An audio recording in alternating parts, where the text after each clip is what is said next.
सभी को नमस्कार। आज की जो हमारी वीडियो है वो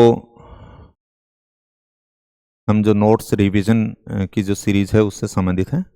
हमारे 3 जो वॉल्यूम है उसमें से फर्स्ट वॉल्यूम जो भौतिक भूगोल से संबंधित है, उस भौतिक भूगोल का जो प्रथम जो पार्ट है यानी भू आकृतिक विज्ञान, इसको हमने शुरू कर रखा था और इसके संबंध में हमने छोटी-छोटी 3-4 वीडियो यानी बनाई हैं। और उसी सीरीज़ के अंदर जो नेक्स्ट जो हमारी वीडियो जो हम बात करेंगे अगले जो टॉपिक से संबंधित, हम इन टॉपिकों के ऊपर यहाँ तक जो चट्टानों तक बात कर चुके हैं। अगला जो टॉपिक है भू आकृतिक विज्ञान की मौलिक संकल्पनाएं और ढाल विश्लेषण, इनके ऊपर बात करेंगे। छोटे छोटे टॉपिक हैं जो देखा जाए तो, लेकिन इन टॉपिकों से संबंधित वैसे बार बार यहाँ से प्रश्न पूछे जाते हैं, चाहे वो नेट का हो, चाहे असिस्टेंट प्रोफेसर का हो, चाहे स्कूल लेक्चरर का हो, या अन्य किसी प्रतियोगी परीक्षा से संबंधित अगर हम बात करें तो इन टॉपिकों से संबंधित भू आकृतिक विज्ञान की मौलिक संकल्पना और ढाल विश्लेषण से संबंधित प्रश्न पूछे जाते हैं। ये पीजी लेवल के पोर्शन रहते हैं और खासतौर से विद्यार्थियों के सामने ये रहता है कि जी इनके अंदर किस किस प्रकार से हम कितना क्या पढ़ें। तो आप ऑल ओवर जब पेपरों का विश्लेषण करोगे तो बहुत बेसिक जो बातें हैं वो इन टॉपिकों के अंदर पूछी गई हैं। तो आप किस प्रकार से इनके अंदर मेन क्या क्या चीज़ें ध्यान रख सकते हो, हम थोड़ी सी चर्चा यानी संक्षिप्त के अंदर उसके ऊपर करेंगे। पहले भी मैंने बताया था कि ये डिटेल के अंदर नहीं है, क्योंकि डिटेल के अंदर सारी चीज़ें नहीं हो पाएंगी वो तो, लेकिन संक्षिप्त के अंदर जो नोट्सों के अंदर हम जो बात की गई उसके ऊपर मैं आपके सामने बात करूंगा कि यहाँ पे हमें खासतौर से किन किन चीज़ों के ऊपर विशेष ध्यान रख लेना है।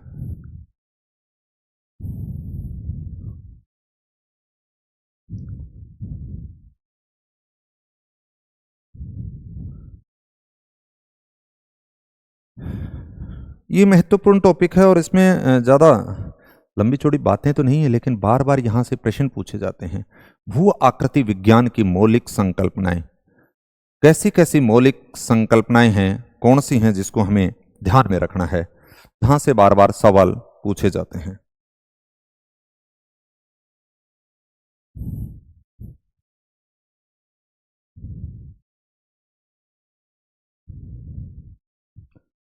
इसमें जो पहली जो संकल्पना है एक रूपतावाद की संकल्पना, ये बार बार पूछी जाती है, मतलब पेपरों के अंदर पता नहीं कितनी बार पूछी होगी। जब आप पेपर अगर देखोगे तो प्रश्न ऐसे ही आता है, एक रूपतावाद की संकल्पना का प्रतिपादन किसने किया? तो हमारा उत्तर होता है कि एक रूपतावाद की संकल्पना का प्रतिपादन जेम्स हटन ने किया। प्रश्न ये भी है कि जेम्स हटन से संबंधित कि जेम्स हटन कहाँ से थे? स्कॉटिश भूगर्भवेत्ता था। मैंने पहले भी एक दिन बात की थी कि हटन और डटन के अंदर हम कंफ्यूज हो जाते हैं। डटन जो है वो आइसोस्टेसिस से संबंधित है, यानी भू संतुलन से संबंधित है, और एक रूपतावाद की जो संकल्पना की बात करते हो वो जेम्स हटन से संबंधित है और ये प्रतिपादित यानी की गई 1785 के अंदर। हमें सन भी याद रखना है। स्कॉटिश भूगर्भवेत्ता थे ये, और इनकी एक पुस्तक है थ्योरी ऑफ द अर्थ। तो यानी 4 प्रश्न आपको इनसे संबंधित याद रखने हैं। कई बार अंग्रेजी के अंदर इसको देख देते हैं, डॉक्ट्रिन ऑफ यूनिफॉर्मेटिज्म की संकल्पना का प्रतिपादन किसके द्वारा किया गया? तो हम बता देते हैं कि जेम्स हटन के द्वारा किया गया। तो ये तो हो गई एक रूपतावाद। अब एक रूपतावाद की अगर बात करें तो हटन ने क्या लिखा था कि भूगर्भिक प्रक्रम भूगर्भिक इतिहास के प्रत्येक काल में समान रूप से सक्रिय थे। एक रूप यानी एक जैसा ही रूप था, यानी भूगर्भिक प्रक्रमों की अगर बात करें तो प्रक्रम के तौर पे अगर हम देखते हैं कि वो नदी की बात करते हो, हिमानी की बात करते हो, पवन की बात करते हो, समुद्री लहरों की बात करते हो, वो भूगर्भिक प्रक्रम होते हैं। वो भूगर्भिक इतिहास के प्रत्येक काल में, चाहे वो आपका किसी भी समय की किसी भी काल की अगर बात करें, वो समान रूप से सक्रिय थे। ये बात बताया है हटन ने। और बाद में थॉर्नबरी ने ये बात कही कि वर्तमान समय में जो भी भूगर्भिक प्रक्रम तथा नियम कार्यरत हैं वो समस्त भूगर्भिक इतिहास में कार्यरत थे, लेकिन उनकी सक्रियता में अंतर था। यानी जो थॉर्नबरी कह रहे हैं कि वो कह रहे हैं कि उनकी सक्रियता एक जैसी नहीं थी। यानी पवन की बात कर रहे हो, वो पवन उस समय भी वर्तमान में भी काम कर रही है, लेकिन उस समय भी काम कर रही थी, लेकिन उसकी जो सक्रियता की बात करते हो वो जरूरी नहीं है कि हर काल के अंदर एक जैसी रही हो। ये बात यहां पे बताई गई है थॉर्नबरी के द्वारा। लेकिन आपके सामने ज्यादातर जो सीधा सा जो प्रश्न रहता है वो एक रूपतावाद की संकल्पना या ये दो जो परिभाषाएं जो दे रखी हैं इनसे संबंधित बात आ जाएगी। दूसरी आप देखोगे संकल्पना की जो बात की गई है, पहली संकल्पना एक रूपतावाद की बात करें, दूसरी जो संकल्पना की बात करेंगे ये भी बहुत महत्वपूर्ण है, सैलिकी की संकल्पना। सैलिकी की संकल्पना की अगर बात करते हो तो सेल कह दीजिए, चट्टान कह दीजिए।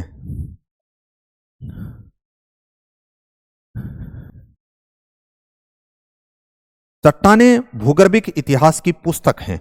यानी भूगर्भ का अगर जैसे हम किताब से कोई चीज जानते हैं, किताब के जो पृष्ठ होते हैं उनसे कुछ चीजों को जानते हैं, उसी प्रकार से चट्टान जो है वो हमारे भूगर्भिक का इतिहास की पुस्तक है। भूगर्भ का इतिहास कैसा रहा है उसकी पुस्तकें कौन है? चट्टानें हैं। और जीव अवशेष यानी उन चट्टानों के अंदर पाए जाने वाले जो जीवाश्म जो होते हैं वो उनके पृष्ठ हैं, ये बात कर रहे हैं थॉर्नबरी। लेकिन आप आगे देखोगे कि इसी संदर्भ में 1785 में जेम्स हटन ने क्या कहा है? जेम्स हटन ने कहा है कि वर्तमान भूत की कुंजी है। ये भी बार बार स्टेटमेंट आता है कि वर्तमान भूत की कुंजी है। ये कथन किसका है? तो वर्तमान भूत की कुंजी है, ये कथन है जेम्स हटन का। यानी आप वर्तमान चीजों को देख करके भूतकाल के बारे में पता लगा सकते हो। तो ये यहां से आप याद रखेंगे। फिर इसी प्रकार से जेम्स हटन से संबंधित एक बात और देखेंगे। चट्टान चक्र की जो अवधारणा है इसका प्रतिपादन किया तो हम बात करेंगे कि जेम्स हटन के द्वारा किया गया 1785 के अंदर।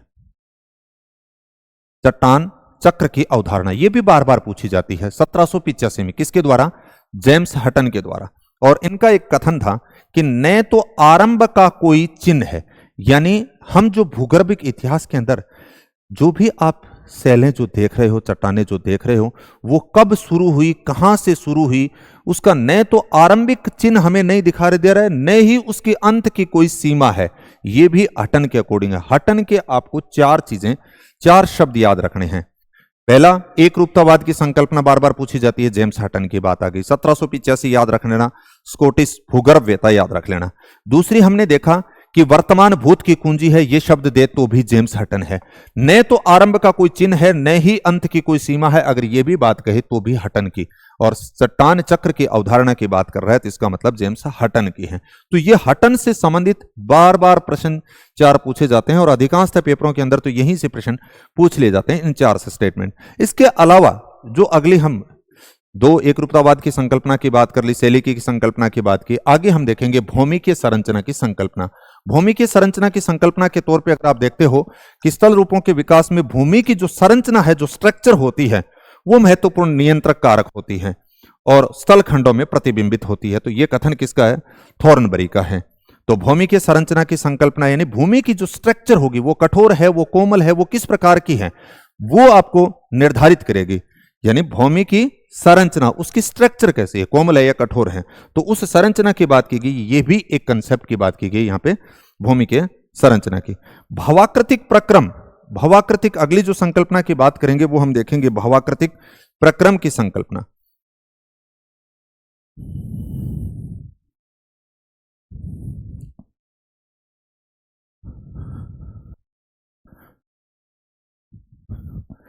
भवाकृतिक यानी भूमि के ऊपर जो आकृतियां हैं, उन आकृतियों के ऊपर जो प्रक्रम की आप बात करते हैं वो अपनी विशेष छाप छोड़ देते हैं। भव आकृति, अब यहां शब्द देखा तो बड़ो अटपटो लगे, यानी भूमि के ऊपर जो आकृतियां हैं उनके ऊपर प्रक्रमों की बात की गई है, यानी प्रक्रम पूर्ण से हैं। प्रक्रम का मतलब यहां पे नदी की बात कर सकते हो, पवन की बात कर सकते हो, हिमानी की बात कर सकते हो, ये प्रक्रम होते हैं। जैसे आप किसी मरुस्थलीय क्षेत्र में गए, आपने वहां पे एक बालू के टीले को देखा, आप मरुस्थलीय क्षेत्रों के अंदर गए हो, वहां पे आपने छत्रकशिला को देखा है, तो हम बड़ी आसानी से बता पाते हैं उस कंडीशन के अंदर कि यहां पे जो इसके ऊपर जो प्रक्रम काम किया है वो पवन का है। या आप वी आकार की घाटी देखते हो तो आप बता देते हो कि यहां पे प्रक्रम नदी रही है। या आपने देखा कि कोई यू आकार की घाटी अगर आपने देखी तो आप ये बता देते हो कि यहां पे हिमानी के द्वारा काम किया गया है।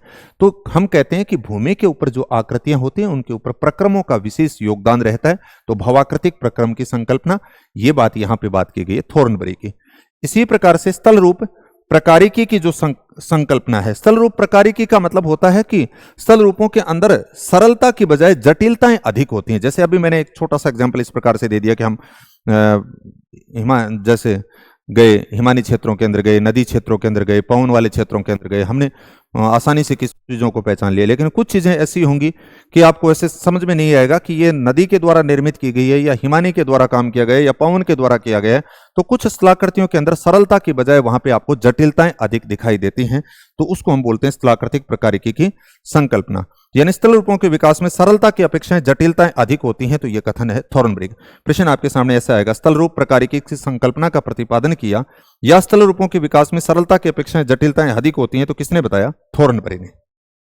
यहां से निश्चित रूप से एक या दो प्रश्न आते ही आते हैं और बहुत ही छोटा सा टॉपिक है। अगली जो हम देखेंगे कि अवस्था की संकल्पना।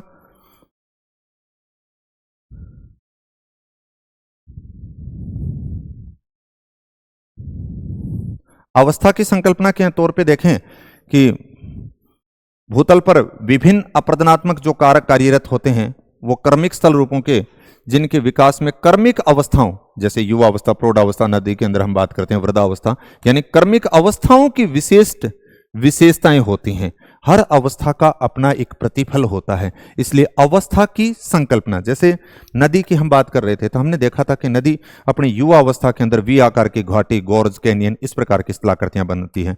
प्रौढ़ अवस्था के अंदर नदी अपनी घाटी चौड़ा करना शुरू कर देती है। जब वृद्धावस्था के अंदर आती है तो नदी अपनी घाटी को गहरा करने के बजाय यानी क्षैतिज अप्रदन करती है, निक्षेप का कार्य करती है। तो यहां पर बात की गई है कि अवस्था की जो संकल्पना होती है वो भी स्थल रूपों के लिए एक विशेष महत्वपूर्ण योगदान देती है। तो यह भी बात किसने बता दी? थॉर्नबरी ने।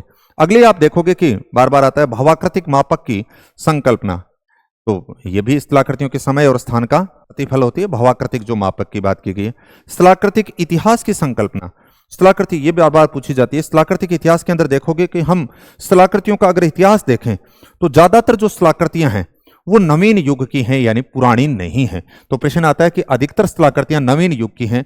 ये भी बात थॉर्नबरी ने कही थी। या इसको आप यूं कह सकते हो कि अधिकतर स्थलाकृतियां ट्रशियरी युग से, धरातल की बहुत कम स्थलाकृतियां हैं जो ट्रशियरी युग से पुरानी हैं। इसका मतलब वो क्या है? नवीन है। जैसे ये भी सवाल पूछा गया ऐसे कि धरातल की बहुत कम स्थलाकृतियां ट्रशियरी युग से प्राचीन हैं तथा अधिकतर स्थलाकृतियां प्लेस्टोसीन युग से प्राचीन नहीं है। बात एक ही है। यह कथन किसका है? थॉर्नबरी का है। ऐसे भी दे दिया अधिकतर स्थलाकृतियां नवीन युग की हैं। यह भी बात किसने बताई? थॉर्नबरी ने।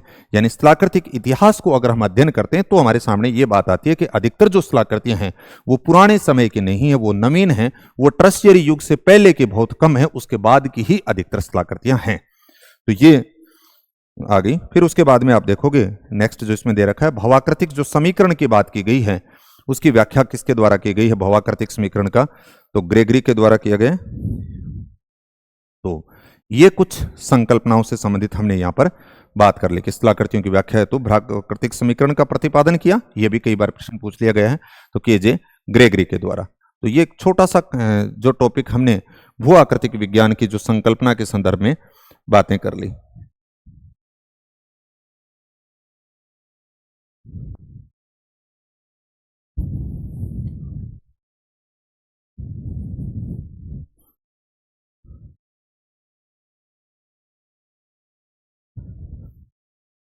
यानी यहां पे चार शब्द आपको हटन से संबंधित याद रखने। एक रूपतावाद की बात आ जाएगी। फिर हमने देखा कि वर्तमान भूत की कुंजी है उसके संबंध में बात कर देंगे। शैली की जो चक्र की जो संकल्पना की आप बात करते हो उसके संदर्भ में बात कर लेंगे।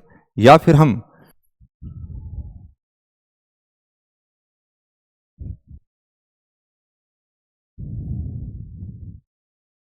और बाकी जो संकल्पनाएं हमने अभी बात की हैं कि थॉर्नबरी से संबंधित इस प्रकार से।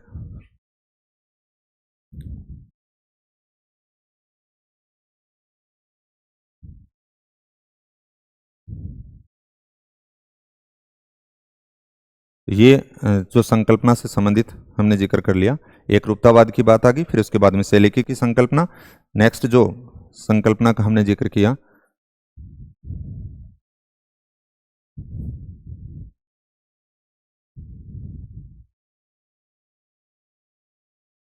भौमिकीय संरचना की बात की, फिर भवाकृतिक प्रक्रमों की बात कर ली और फिर उसके बाद में नेक्स्ट जो संकल्पना आपने देखी थी कि भाई अवस्था की संकल्पना की बात कर ली, स्थलाकृति के इतिहास की संकल्पना की बात की, भवाकृतिक समीकरण की बात की। तो इस प्रकार से एक छोटा सा टॉपिक है जिससे संबंधित आप यूं कह सकते हो कि एक या दो सवाल यहां से पूछे जाते हैं।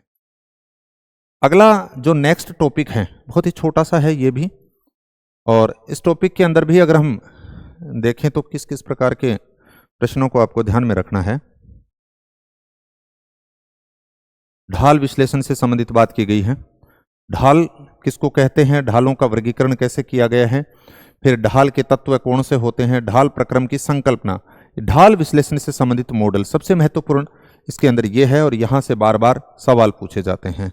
ढाल तो हम यूं कह सकते हैं कोई भी एंगल होता है, कोण होता है, उसको हम ढाल कहते हैं। यानी भू आकृति के जो क्षैतिज तल पर कोण बनता है, अब वो कोण 0 degree, 1 degree, 2 degree, 10 degree, 90 degree, कितना भी हो सकता है, तो आप यूं कह सकते हो क्षैतिज तल के ऊपर जो भी कोण बनता है उसको हम ढाल बोलते हैं। फिर ढालों का वर्गीकरण से संबंधित कुछ सामान्य बेसिक सवाल आ जाए तो अलग बात है कि जन्निक आधार के ऊपर अगर देखा जाए या निर्माण की अवस्था के आधार पर अगर हम देखें, या फिर आप यूं कह सकते हो कोण के आधार पर अगर बात करते हो, तो यहां पे हमने देख दिया कि जन्निक आधार पे या उत्पत्ति के आधार पे विवर्तनिक ढाल, अपरदनात्मक ढाल और संचयात्मक ढाल। निर्माण प्रक्रिया के आधार पे देखोगे तो प्राथमिक ढाल अंतर्जात बलों के द्वारा उत्पन्न होते हैं, और द्वितीयक ढाल बहिर्जात बलों के द्वारा यानी पृथ्वी के आंतरिक बल द्वारा जो उत्पन्न होते हैं वो तो हो गए प्राथमिक ढाल, और जो बाहरी कारकों के द्वारा जो उत्पन्न होंगे वो हो गए द्वितीयक ढाल। फिर कोण के आधार पर कई बार कोई सामान्य सवाल आपके सामने हो सकता है, जैसे चौरस ढाल 0 से 1 डिग्री के बीच में अगर कोण बन रहा है तो वो चौरस ढाल कहलाता है। फिर मंद ढाल 1 से 3 डिग्री हो गए, सामान्य मंद ढाल 3 से 8 डिग्री, तीव्र ढाल की अगर बात करें 8 से 15, सामान्य तीव्र 15 से 30, और अति तीव्र ढाल यानी 30 से 90। कोई बहुत ही बेसिक सवाल होगा तो यहां से पूछा जा सकता है, तो एक बार थोड़ा सा इसको देख लेना। फिर जो नेक्स्ट इस टॉपिक के अंदर जो बात की गई है ढाल के तत्व, ये बार बार यहां से प्रश्न पूछा जाता है भाई। ढाल के तत्वों से संबंधित अगर बात करें, बहुत बार पेपर के अंदर प्रश्न आए हुए हैं और बहुत ही आसान से हैं। एक कोई आप आदर्श अगर पहाड़ी की बात करते हो, उसका अगर हम विश्लेषण करते हैं तो ढाल के 4 मुख्य तत्व बताए गए, और ये 4 तत्व कौन कौन से, शिखरीय उतलता, मुक्त प्रस्थ, सरल रेखी तत्व और अवतल तत्व। जैसे एक ये आप देखते हो किसी भी पहाड़ी का ये अपर पार्ट है और वो उसका नीचे वाला भाग है, यहां से सबसे ऊपर वाला जो भाग है 1 नंबर पे उसको बोलते हैं शिखरीय उतलता। 2 नंबर जो एक इस प्रकार से खड़ा ढाल होता है उसको हम बोलते हैं मुक्त पृष्ठ, और फिर उसके बाद में क्रम से आओगे तो सरल रेखी तत्व बोलते हैं, और चौथा आपके सामने आएगा अवतलन तत्व। ये यहां से बार बार प्रश्न पूछे गए इसी जगह से। कैसे देगा कि एक तो आपको इनको क्रम से व्यवस्थित करना है, शिखरीय उतलता आएगा, फिर मुक्त पृष्ठ, सरल रेखी तत्व और अवतलन तत्व। अब कई बार आपके सामने आएगा, देखो ऊपरी घुलन ढाल किससे संबंधित है, शिखरीय उतलता को कहते हैं। शिखरीय उतलता को ही पेंक ने क्या कहा, तो वर्धमान ढाल, या ऐसा दे देगा शिखरीय उतलता को वर्धमान ढाल किसने कहा, तो हम बता देंगे पेंक ने कहा। तो 2-3 प्रश्न तो इस लाइन से बनेंगे। दूसरा ये खड़ा ढाल होता है, 2 नंबर वाला जो होता है वो, जैसे पहला ये आ गया ऐसा, दूसरा इस प्रकार से खड़ा हुआ, तो यहां पे आप देखोगे कि मलबा रुकेगा नहीं, तो इसलिए ये मुक्त पृष्ठ हो गया, मुक्त पृष्ठ कह देंगे। मलबा नहीं रुका तो वो नग्न हो गई एक तरह से चट्टान, इसलिए इसको नग्न ढाल कह देंगे, या निस्त्रावण ढाल कह देंगे, या मलबा मुक्त कह देंगे, या स्कार्प कह देंगे। प्रश्न ऐसा भी आता है। स्कार्प का संबंध है शिखरीय उत्तलता से, मुक्त पृष्ठ से, सरल रेखी तत्व से, अवतलन तत्व से। स्कार्प का संबंध है मुक्त पृष्ठ से। तीसरा जो प्रश्न बनेगा सरल रेखीय तत्व, या जिसको आप यूं कह सकते हो सम ढाल के तौर पे आ गया, स्थिर ढाल आ गया। यहां पर आकर के ऊपर वाला जो मलबा होता है वो इस प्रकार से जमा होना शुरू हो जाता है, जिसको हम बोलते हैं मलबा ढाल। अब इसी को आप प्रसुप्ता ढाल भी बोलते हो, इसी को रिपोजी ढाल। ये प्रश्न बार बार आता है कि सरल रेखीय तत्व को रिपोजी ढाल किसने कहा, स्ट्रोलर ने, या स्ट्रोलर ने रिपोजी ढाल किसे कहा।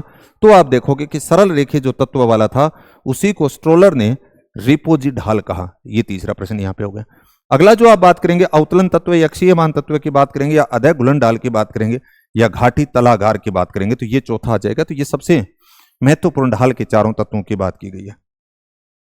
ढाल प्रक्रम जो संकल्पना की बात की गई है, यानी प्रक्रम का मतलब यह हो गया कि उसका निर्माण किसी एक कारक के द्वारा हो रहा है या एक से अधिक कारकों के द्वारा हो रहा है। इस प्रकार से अगर बात की जाए तो एकल प्रक्रम संकल्पना या बहुल ढाल निर्माण से संबंधित एकल प्रक्रम संकल्पना या बहुल प्रक्रम संकल्पना से संबंधित कौन कौन से हैं या नहीं है, ऐसा प्रश्न आता है।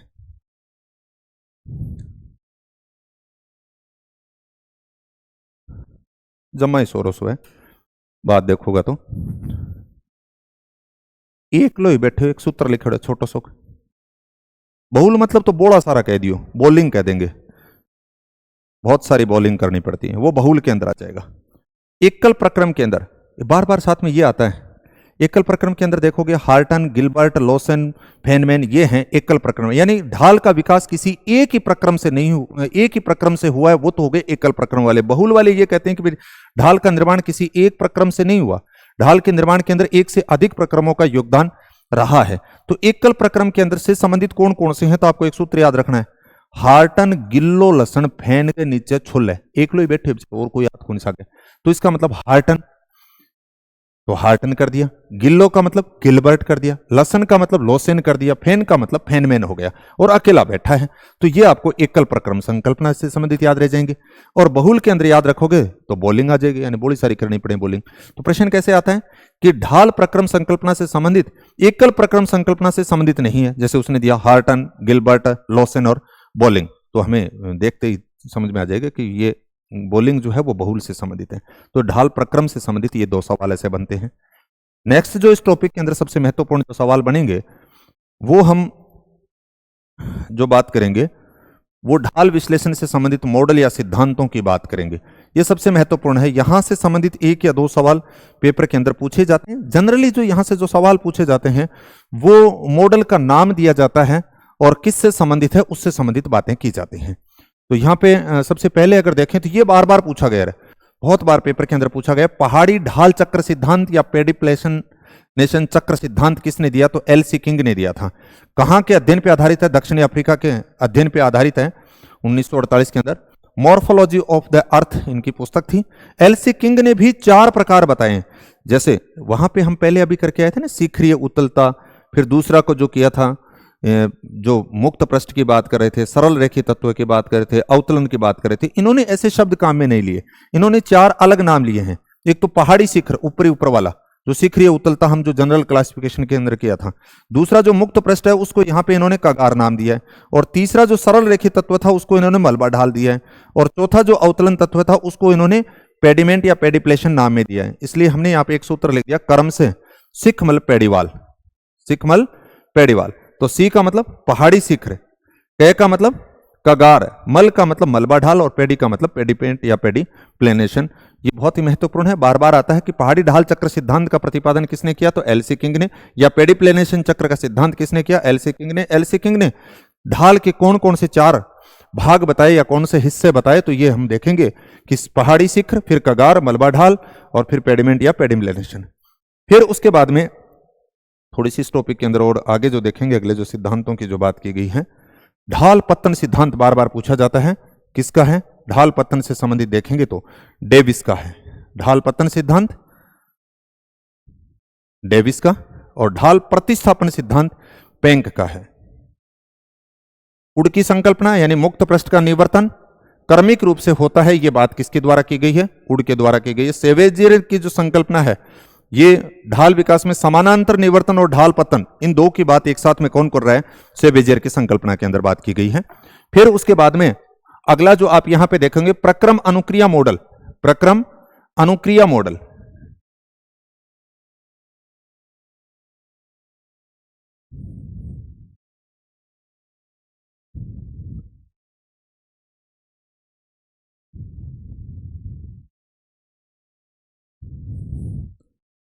यहां से भी बार बार प्रश्न पूछे जाते हैं। जो प्रक्रम अनुक्रिया मॉडल की अगर बात की जाए तो ये लेयमान फिशर और ए यंग का है। प्रश्न कैसे आएगा, प्रक्रम अनुक्रिया मॉडल संबंधित है लेयमान फिशर और ए यंग।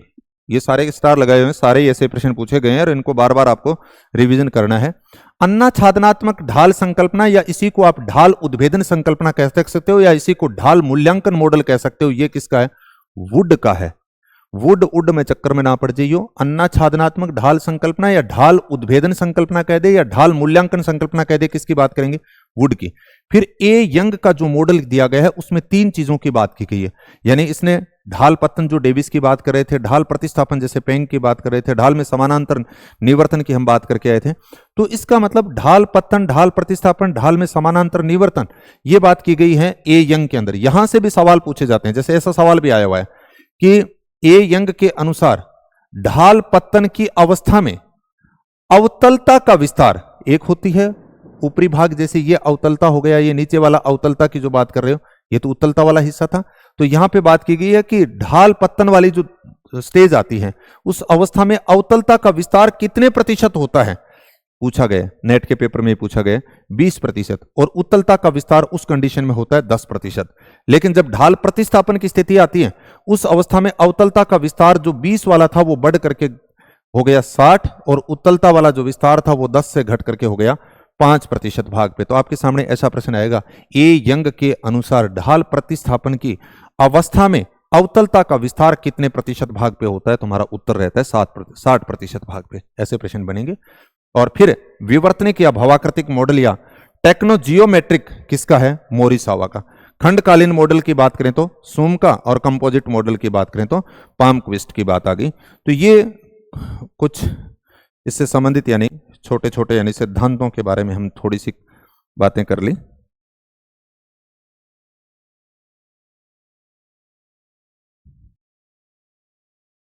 ये यहां पे आपको